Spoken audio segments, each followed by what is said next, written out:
Luke chapter 9. Then he called his 12 disciples together and gave them power and authority over all devils and to cure diseases. And he sent them to preach the kingdom of God and to heal the sick. And he said unto them, Take nothing for your journey, neither staves nor scrip, neither bread, neither money. And whatsoever house ye enter into, there abide, and thence depart. And whosoever will not receive you when you go out of that city, shake off the very dust from your feet, for a testimony against them. And they departed and went through the towns, preaching the gospel and healing everywhere. Now Herod the Tetrarch heard of all that was done by him, and he was perplexed, because it was said of some that John was risen from the dead, and of some that Elias had appeared, and of others that one of the old prophets was risen again.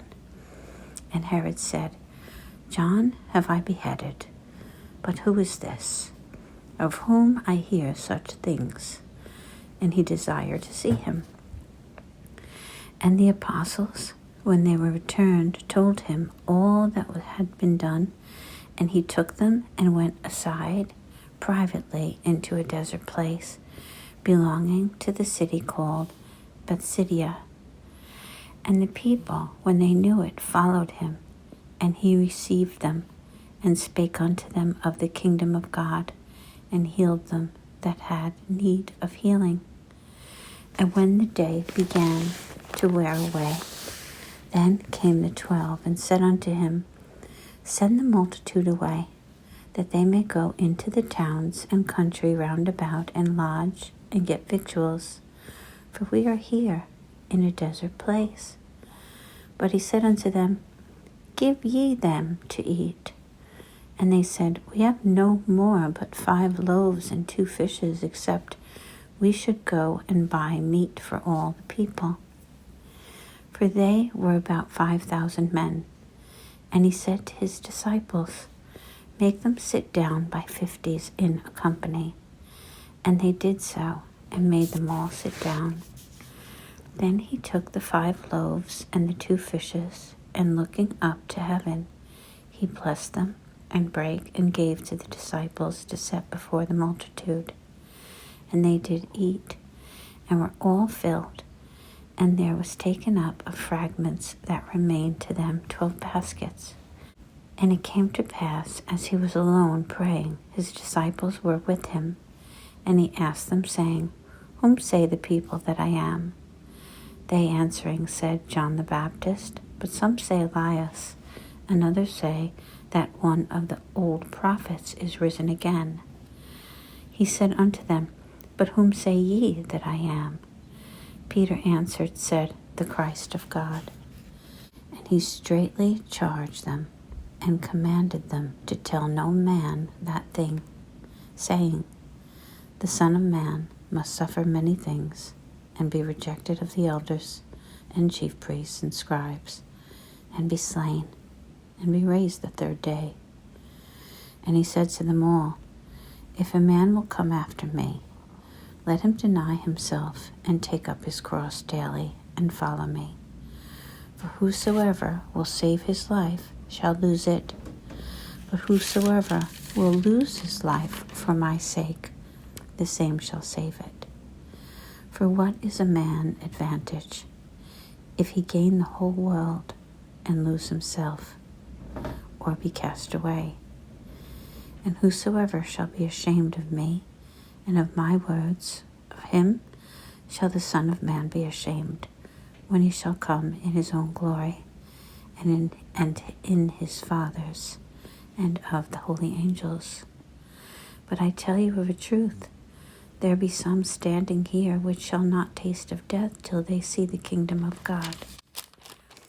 And it came to pass about 8 days after these sayings, he took Peter and John and James, and went up into a mountain to pray. And as he prayed, the fashion of his countenance was altered, and his raiment was white and glistening. And behold, there talked with him 2 men, which were Moses and Elias, who appeared in glory and spake of his decease, which he should accomplish at Jerusalem. But Peter and they that were with him were heavy with sleep. And when they were awake, they saw his glory, and the 2 men that stood with him. And it came to pass, as they departed from him, Peter said unto Jesus, Master, it is good for us to be here, and let us make 3 tabernacles, one for thee, and one for Moses, and one for Elias, not knowing what he said. While he thus spake, there came a cloud, and overshadowed them, and they feared as they entered into the cloud. And there came a voice out of the cloud, saying, This is my beloved Son, hear him. And when the voice was past, Jesus was found alone, and they kept it close, and told no man in those days any of those things which they had seen. And it came to pass that on the next day, when they were come down from the hill, much people met him. And behold, a man of the company cried out, saying, Master, I beseech thee, look upon my son, for he is mine only child. And lo, a spirit takes him, and he suddenly cries out, and it tears him, and he foams again, and bruises him, hardly departs from him. And I besought thy disciples to cast him out, and they could not. And Jesus said, O faithless and perverse generation, how long shall I be with you and suffer you? Bring thy son hither. And as he was yet coming, the devil threw him down and tare him.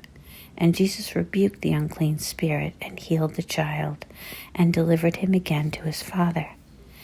And they were all ashamed at the mighty power of God. But while they wondered every one at all things which Jesus did, he said unto his disciples, Let these sayings sink down into your ears, for the Son of Man shall be delivered into the hands of men. But they understood not this saying, and it was hid from them, that they perceived it not, and they feared to ask him of that saying. And there arose a reasoning among them, which of them should be greatest.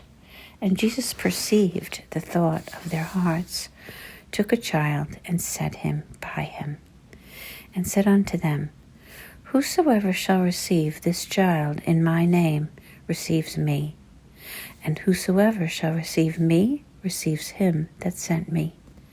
For he that is least among you all, the same shall be great.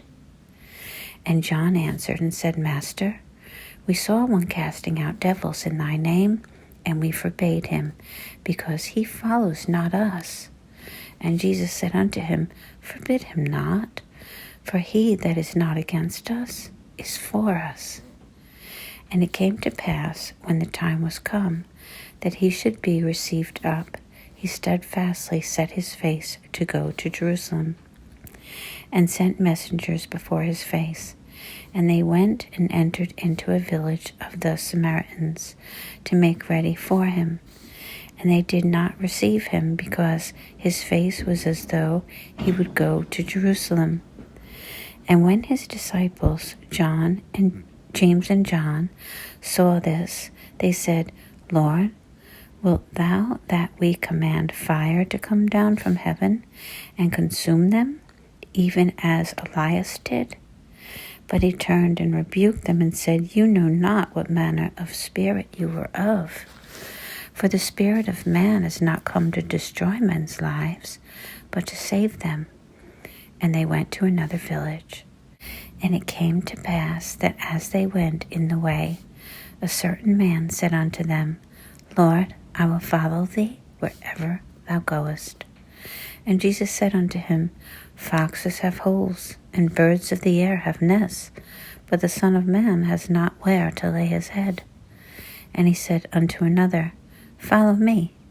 But he said, Lord, suffer me first to go and bury my father. Jesus said unto him, Let the dead bury their dead, but go thou and preach the kingdom of God.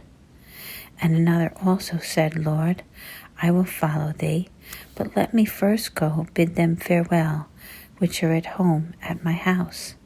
And Jesus said unto him, No man, having put his hand to the plow, and looks back, is fit for the kingdom of God.